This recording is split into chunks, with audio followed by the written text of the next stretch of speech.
Daniel, a human traveler, walked alone through the dusty alien marketplace. His boots were covered in red sand, his clothes dirty from days of travel. The twin suns above burned hot, and the air felt heavy.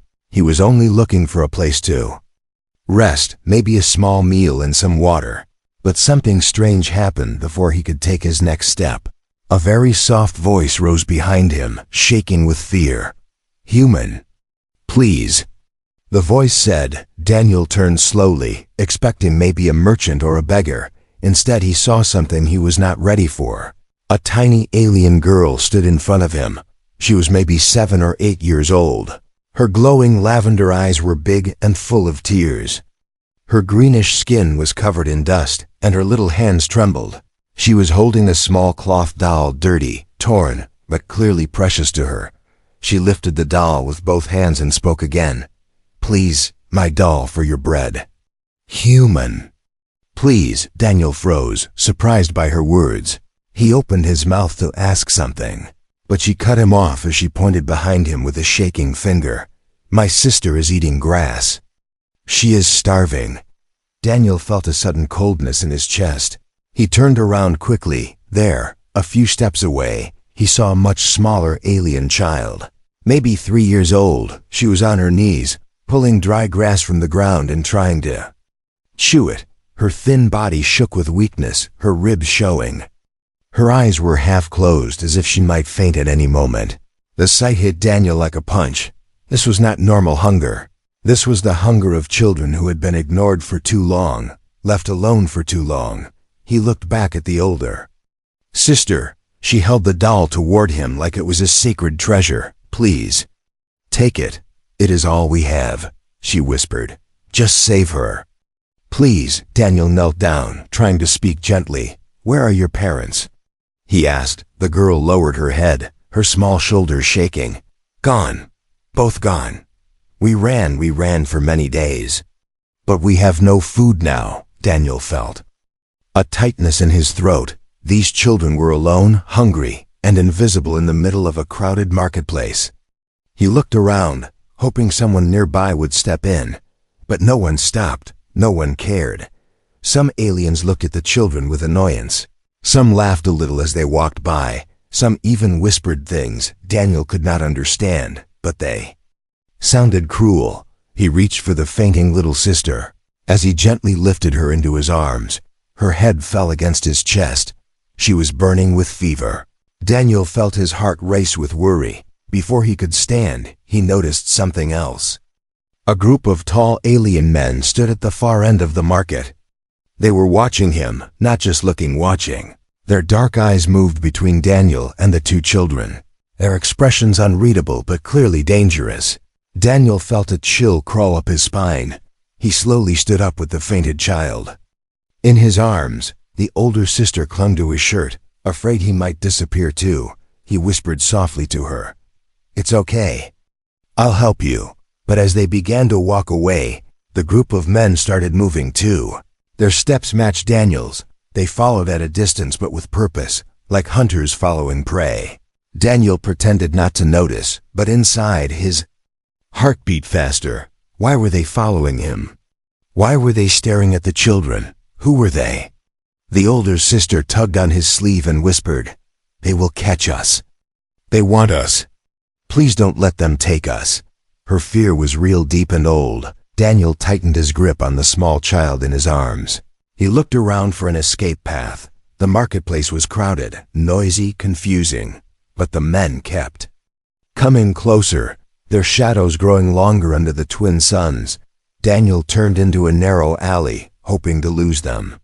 The little girl holding his shirt tried to stay quiet, but her breathing was fast and scared. As they neared the end of the alley, Daniel glanced back. The men were still there, still following, still watching. He knew then. This was no simple hunger story. These children were running from something darker. And now, because he chose to help them, he was part of it too. The hook ends with Daniel stepping out of the alley, holding the unconscious little sister, the older girl gripping him tightly, and the alien men closing in slowly like predators who had just found something valuable. Daniel stepped out of the narrow alley, holding the fainted younger child close. Against his chest, her breathing was slow and weak. Like every inhale was a battle she might lose. The older sister walked beside him, clinging to his shirt tightly, her small fingers digging into the fabric. Her lavender eyes kept jumping from left to right, watching the shadows behind them. The market sounds grew louder again, voices shouting, sellers calling, footsteps rushing. But even in the noise, Daniel could hear the slow, firm steps behind him. The men were still following. He didn't look back right away. He didn't want to show fear, but the little girl's body trembled against his side. And he knew the danger was real. The older sister whispered, "They are coming. Don't stop, human. Please." Daniel kept walking, his mind racing. He needed safety somewhere quiet, somewhere hidden, but this alien marketplace was not built for humans. The buildings were strange, the paths twisted, and every face stared at him like he didn't belong here. He turned another corner, hoping to lose the men. For a moment, it looked like the path was empty. But then, a heavy footstep echoed behind him, then another, slow and threatening. Daniel turned his head slightly, just enough to see. The group of aliens was closer now. Their tall bodies blocked the light. Their faces had hard, sharp features. Their eyes glowed faintly, showing hunger, but not for food. Hunger for something else. One of them lifted his hand and pointed at the children Daniel carried. His voice was deep and rough. "Those two. They belong to us." Daniel felt anger burn inside his chest. "No," he said firmly. "They don't belong to anyone." The older sister squeezed his arm harder, afraid the men might rush at them. The leader of the group laughed. "Human, you don't understand. These two are worth more than you can imagine." His smile was cold. "And you're making a mistake by taking them." Daniel's jaw tightened. He turned away quickly and started moving faster. He pushed through the busy market crowd, trying to blend in, trying to disappear. But the men pushed through behind him, bigger and stronger, forcing people out of their way. The marketplace suddenly felt smaller, tighter, as if the walls were closing on him. The older sister whispered, "Please, human, don't let them take us. They took others. They will hurt us." Her voice broke as she spoke. Daniel didn't need details. Her fear told him enough. He reached the far end of the market where stalls thinned and streets opened into a quiet path leading toward the outskirts. He moved quickly, heading toward a line of old huts and abandoned shelters. The men followed, their shadows stretching long behind him. He found a small hut with a broken door, half covered in vines. Without thinking twice, he stepped inside. It was dark, dusty, and smelled like old wood, but it was shelter. It was somewhere the men might not search immediately. Daniel laid the younger child gently on a pile of cloth on the floor. Her small chest rose weakly. Her eyes stayed closed. The older sister kneeled beside her and stroked her hair gently. "She needs food. She can't eat grass. She will die," she whispered. Her voice cracked as she tried not to cry. Daniel reached into his travel bag and pulled out a piece of bread he had saved. It wasn't much, but he broke it into small pieces and gave them to the older girl to feed her sister slowly. The little one barely opened her mouth but managed to swallow a few crumbs. Outside, footsteps passed by. Daniel held his breath. The older sister covered her own mouth, terrified. The men were close. He could hear them talking. Find them. They could not have gone far. Search every hut. Daniel felt a cold chill run through him. He moved to the window and peeked outside. The leader of the hunters stood only a few steps away, pointing at the huts. He barked orders while his men spread out, checking doors and windows. The older sister crawled to Daniel and whispered, "They want us because of our blood, because of what we carry. We did not choose this." Her words were confusing but scary. Daniel could not understand everything, but he understood this. These men were not following them because of pity. They wanted something valuable from these children. Daniel whispered, "I won't let them take you." And for the first time, The older girl looked at him with a small spark of hope. Outside, the hunters reached the hut next door. Daniel's heart beat fast.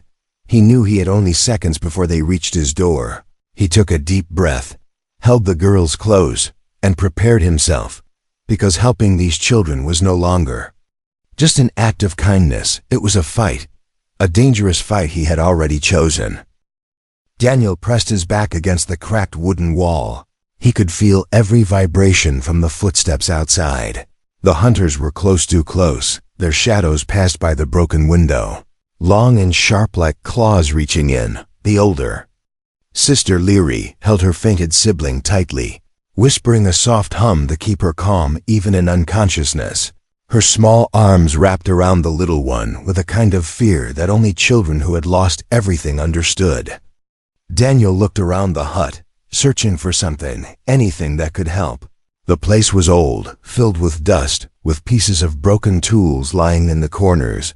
There was no back door, no secret exit. They were trapped outside. A hunter shouted, "Check every hut.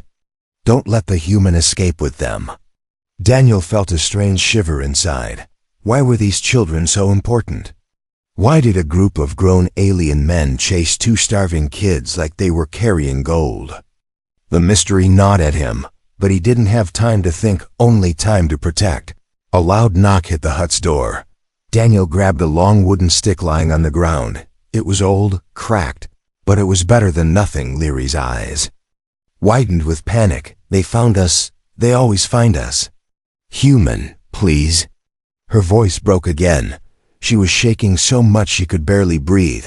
Daniel leaned close and whispered, "Stay behind me. Don't make a sound." The door rattled again, harder this time. A hunter's voice called, "Open up. We know you're inside." Daniel didn't move. He didn't answer. He held his breath.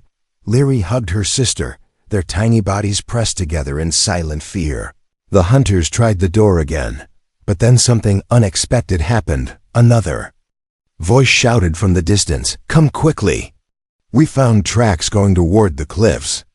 Footsteps rushed away. The shadows moved. The hunters left the hut. For now, they were safe. Daniel sagged with relief. He leaned against the wall and let out a long breath he didn't know he was holding. Leary looked up at him with wide, grateful eyes. "You saved us again." But Daniel shook his head. "No. We were lucky." He sat down near the fainted little girl. Her name was Sana. Leary whispered. Sana's breathing was still weak.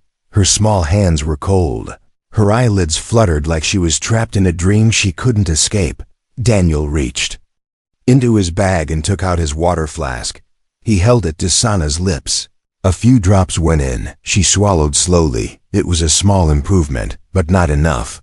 Leary hesitated for a moment, then whispered something Daniel wasn't expecting. "It's not only hunger. She is sick because of our blood." Daniel frowned. "What does that mean?" Leary looked at the floor, ashamed and scared. "Our parents told us never to talk about it. Never to tell anyone. But if we don't tell you, you can't help her." Daniel leaned closer. "I won't tell anyone," he said softly. Leary nodded, gathered courage, and finally revealed the truth. "Our family, we were part of the Asteris line. A very old bloodline. Very powerful. But our clan was attacked. Everyone wanted something from us. Something inside our blood. Something rare." Daniel's eyes narrowed. "What is it?" Leary looked at her trembling hands. "When we get scared or sick, our blood changes color. It becomes bright, glowing. People say it can heal. Others say it can give strength. Some say it can bring visions." Her voice turned cold. "But to get it, they need to hurt us." Daniel felt anger rise in him like a storm. These were just children. Fragile, hungry, alone, and someone wanted to torture them for blood. It made him sick just thinking about it. But now everything made sense. Why the hunters stalked them. Why Leary was terrified. Why Sana was dying slowly. Daniel placed a hand gently on Leary's shoulder. "I won't let anyone hurt you," Leary wiped her tears with her sleeve. You already helped us more than anyone else ever did. But the hunters won't stop. They want Sana first. She is younger. Her blood glows stronger. Daniel felt something heavy settle in his chest. The little one lying on the cloth was not just starving. She was being hunted for what she was born with. A child being chased for something in her veins. He stood up slowly. We can't stay here, he said firmly. They will search the huts again soon. Leary looked up, her voice shaking. Where will we go? Daniel looked through the cracked window. The suns were lower now, making the shadows longer. The hunters were still in the distance, shouting orders. They weren't leaving, not until they found the children. We go to the old cliffs, Daniel said. I saw a path they didn't check. If we move now before night, we might escape. Leary hesitated. It's dangerous. Daniel picked up Sana carefully. I know, he replied. But staying here is worse. Leary stood up, wiped her eyes, and nodded. She took Daniel's hand, her grip small but full of trust. For the first time in days, maybe weeks, she wasn't alone in the dark. Together, they stepped out of the hut, quietly, carefully, moving toward the cliffs, where danger waited, but hope waited too. And where Daniel would soon discover that protecting these children was far more dangerous, and far more important than he ever imagined. Daniel moved through the tall dry grass with Sana in his arms, and Leary clinging close beside him. The sky above was turning deep orange as the twin suns sank behind the rocky horizon. Night was coming fast, too fast. And on this alien world, night never came alone. Leary kept turning her head every few seconds, her glowing eyes searching the shadows, her fear spreading through the quiet air like smoke. Human. Hurry, they will search the cliffs when it gets dark. They always search, she whispered. Daniel didn't answer. He was too focused on keeping them hidden. The hunters weren't shouting now. They weren't running. They weren't angry. They were quiet, too quiet. Hunters become silent only when they are close to their prey. Daniel knew they had to reach the path near the cliffs before the moon rose. Once the white moonlight touched the sand, the hunters would be able to track footprints easily. He tightened his hold on Sana. Her breathing was still weak, small gasps that made his chest ache. With worry, Leary tugged on his sleeve. Human. Look, he followed her gaze. Far behind them on the market side, 3 dark shapes moved slowly through the grass. The hunters. Their tall silhouettes rose and fell like shadows floating above the ground. They were spreading out, forming a wide arc to trap them. Daniel whispered. They're trying to corner us. Leary nodded, tears gathering in her eyes. They always do. They hunt like animals. They won't stop until they catch us. Daniel crouched low, pulling the children down with him. He scanned the area. On the left, open land. Nothing but sand and danger. On the right, rocky ground with sharp stones. Hard for Sana and Leary to walk on, but straight ahead. A narrow path between 2 large rock formations, almost invisible unless someone looked closely. That way, Daniel whispered. He moved quickly, careful not to leave clear prints in the sand. The path ahead was dark. The rocks towered over them like silent guardians. The air grew cooler, shadows thicker. Leary stayed as close as she could, her small hand gripping the human's shirt as if he were the only solid thing in her world. Halfway through the path, Sana stirred weakly in Daniel's arms, her eyes opened. Only a little, glowing faintly with that strange, almost magical light. She whispered something so soft Daniel almost missed it. Cold. He stopped and pulled a thin cloth from his bag, wrapping it around her. Leary looked up, her voice breaking. Thank you. No one ever covered her before. Daniel's heart tightened. Before he could answer, a sound came from behind them.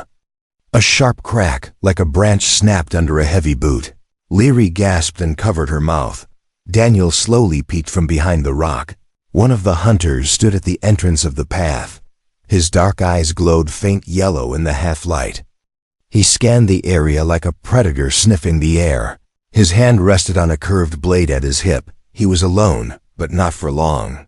Another shadow moved behind him, then another. They had found the path. Daniel moved silently back to the children. "We have to move now," he whispered. Leary nodded quickly, but Sana's small body grew heavier in his arms. She was slipping deeper into weakness. The path narrowed even more, the walls of stone closing in until only one person could pass. At a time as they slipped through the tightest part, Leary suddenly stopped, her eyes widened. "Human, look!"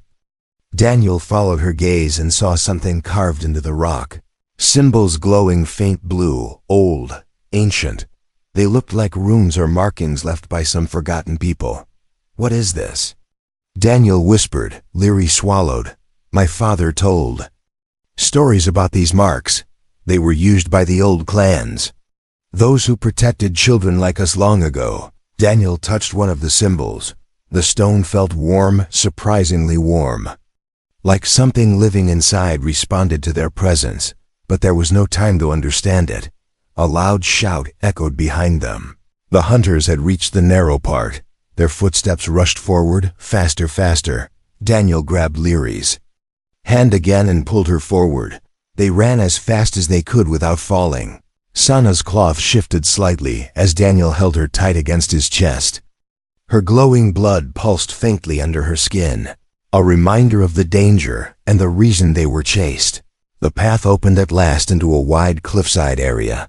The wind hit them hard, cold, and sharp. Below the cliff was a large drop too dangerous to climb down, but ahead, a small cave hid behind thick vines. Daniel moved toward it quickly. Just as they reached the entrance, a hunter's voice roared from the path. "There! The human has them! Get them!" Leary screamed and rushed into the soddy cave first. Daniel followed, carrying Sana. Just as he entered, he heard boots pounding behind them. The hunters were seconds away. Inside the cave, darkness swallowed them completely. But Daniel didn't stop. He pressed forward deeper. The air turned cooler, the ground smoother, and then a faint blue light glowed deeper inside. Strange, gentle, almost calling them. Leary whispered, "It's the old refuge. My father spoke of it. A place where our blood cannot be seen." Daniel took a long breath. The hunters were outside, searching, shouting. But for the first time since he met the children, they had found a place the hunters feared, a place of secrets, a place of the old clans, a place where the truth of the Asterisk bloodline waited in the dark. And Daniel had no idea that entering this cave would change everything, not only for the children, but for the entire region, and for every alien clan who believed they could hunt them forever. Asterisk, the cave swallowed Daniel, Leary, and the unconscious little Sana in deep silence. Outside, the hunters shouted and searched, their angry voices bouncing off the cliffs, but inside, only a cold wind whispered through the darkness. Daniel held Sana close and followed the dim blue glow deeper into the cave. Every step echoed softly. The air grew cooler, but somehow safer, like the cave itself protected them. Leary clung to Daniel's arm with one hand while holding a small rock with the other. Her eyes shined faintly in the darkness, reflecting the blue light ahead. She spoke in a low voice, almost a whisper. "My father said this cave was built by the first Asterisk, the guardians of our bloodline. No hunter can see inside it." Daniel frowned. "How? Why would the cave hide you?" Leary shrugged weakly. "I don't know. He said the walls can read our blood.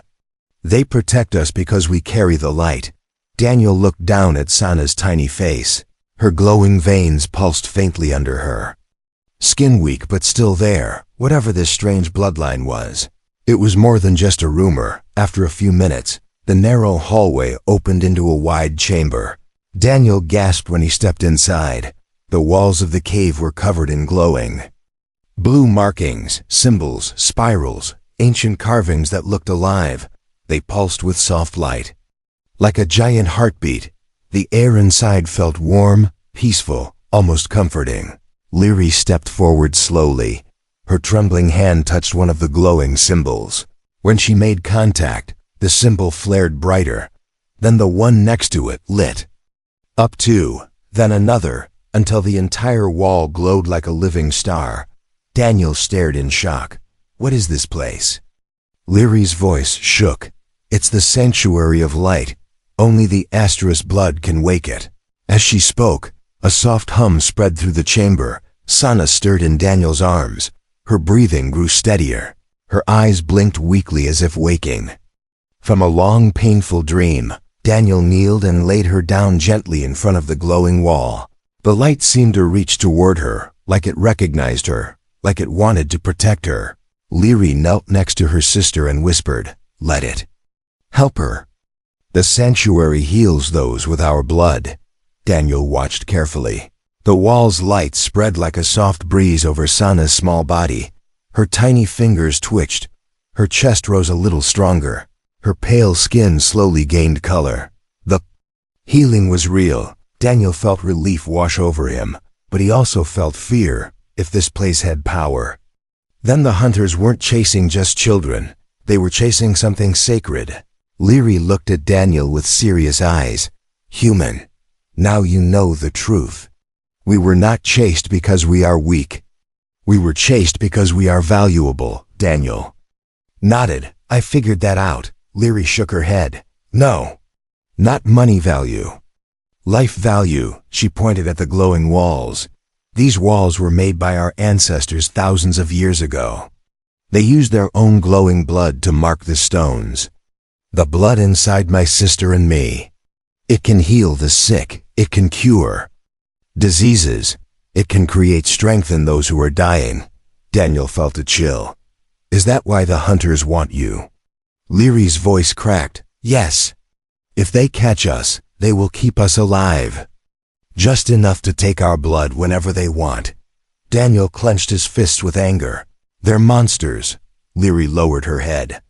"Our clan tried to protect us, but someone betrayed them.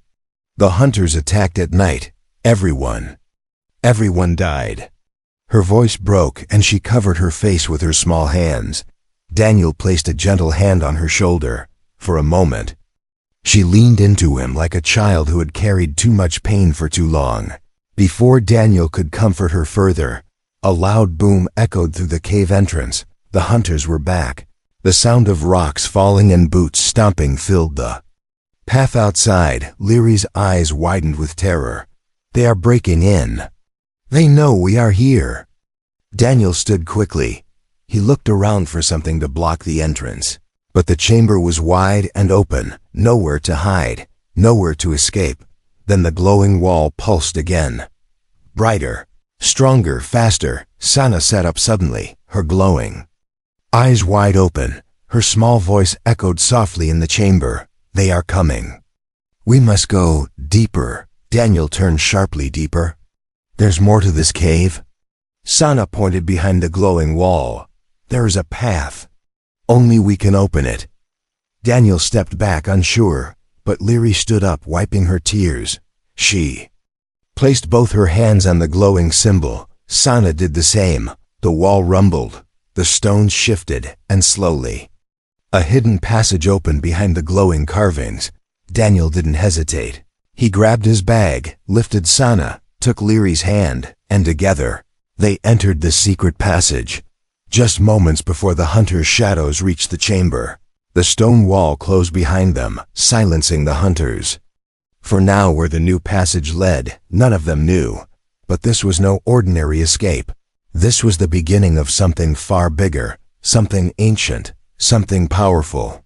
And Daniel was about to learn why humans were feared, not for their weapons, but for their heart, for their refusal to abandon the weak. Asterisk. The stone wall sealed shut behind them with a deep echo. The sound rolled through the hidden passage like thunder buried in the earth. Daniel, breathing hard, tightened his grip on little Sana. Leary stayed close, holding his shirt as if she feared he might disappear in the dark. The new tunnel ahead was dim, lit only by faint blue veins of light running along the walls. The air was cooler, cleaner, almost peaceful.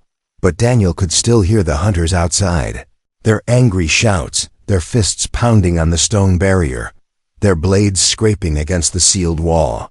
"It wouldn't hold forever," Daniel whispered.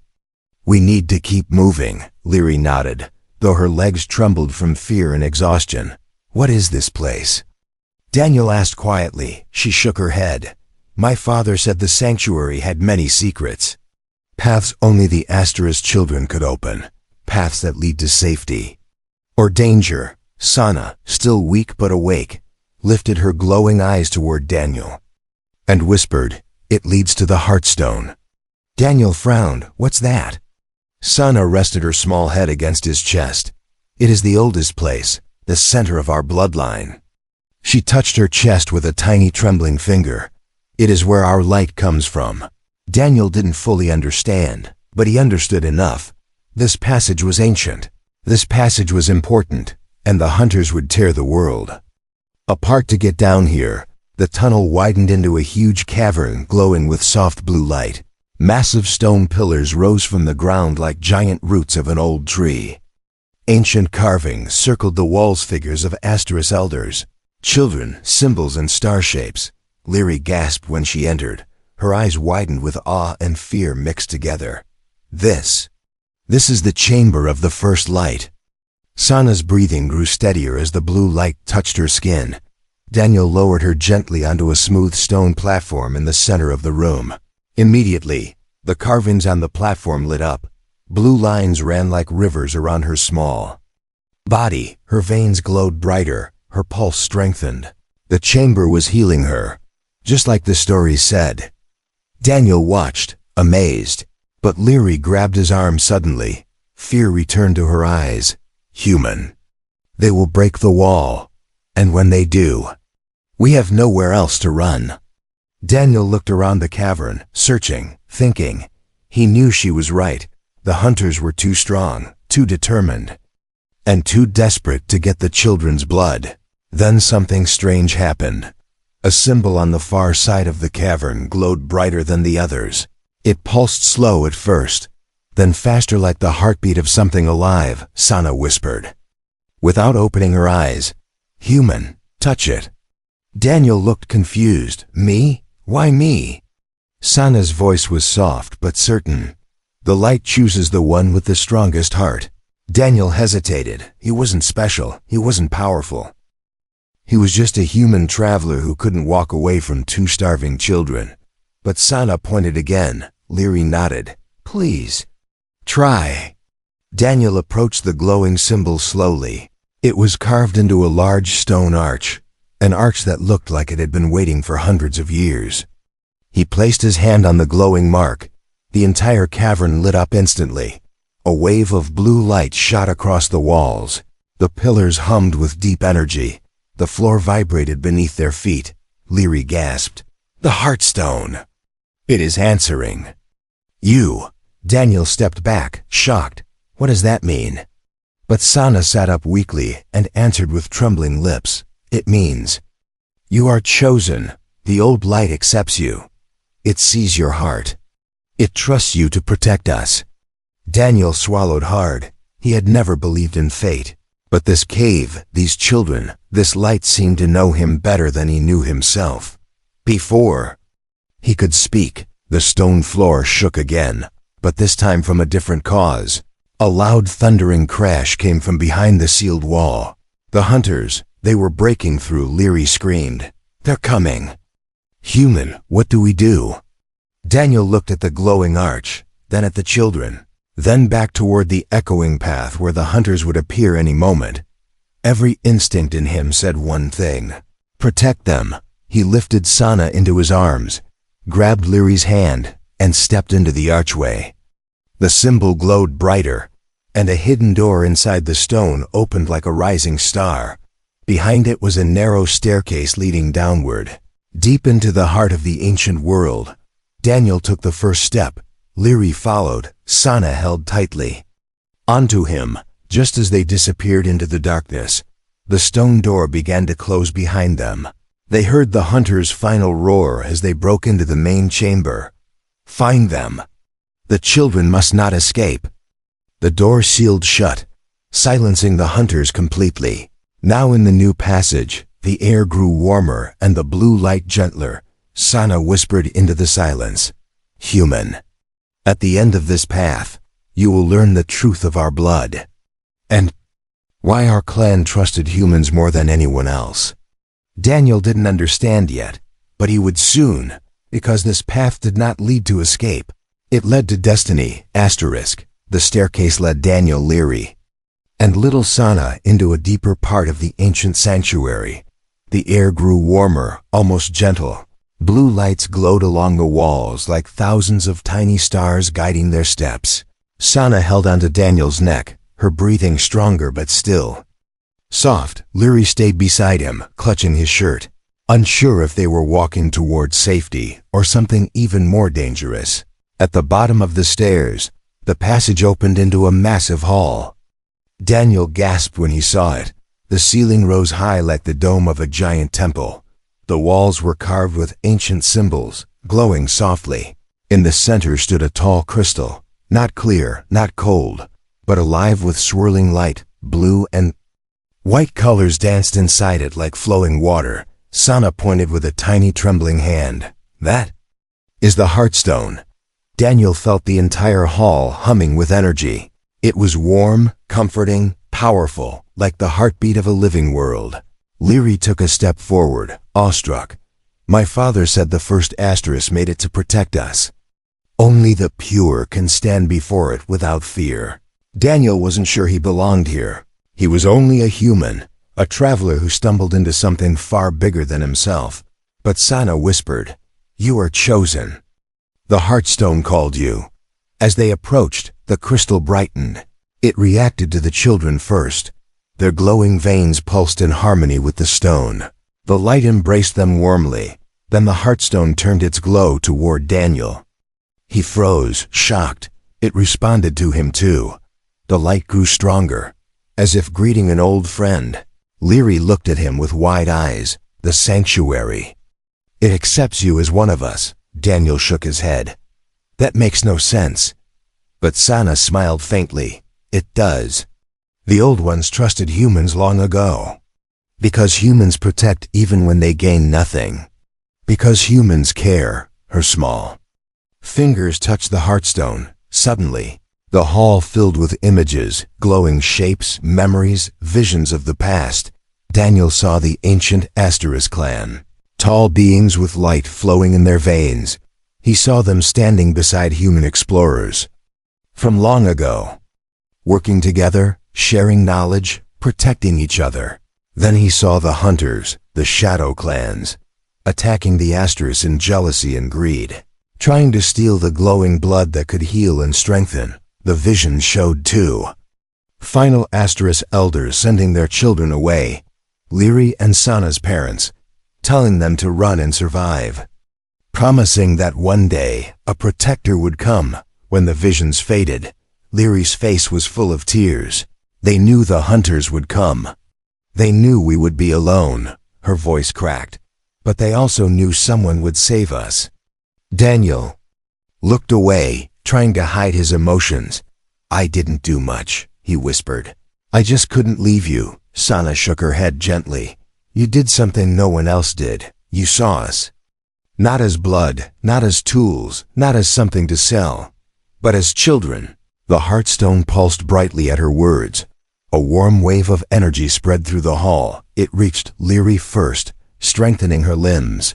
It flowed through Sana, healing the last of her weakness.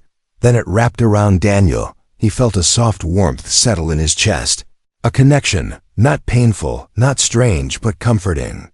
Like the sanctuary was marking him as part of its story. Before Daniel could speak, a deep boom echoed from above. The hunters had broken through the caves. Their footsteps shook the stone. Their voices grew louder, closer. Leary gasped. No, not here. Not in the Heartstone chamber. Daniel picked Sana up again and pulled Leary behind him. He faced the entrance to the hall where the hunters would appear. His jaw tightened.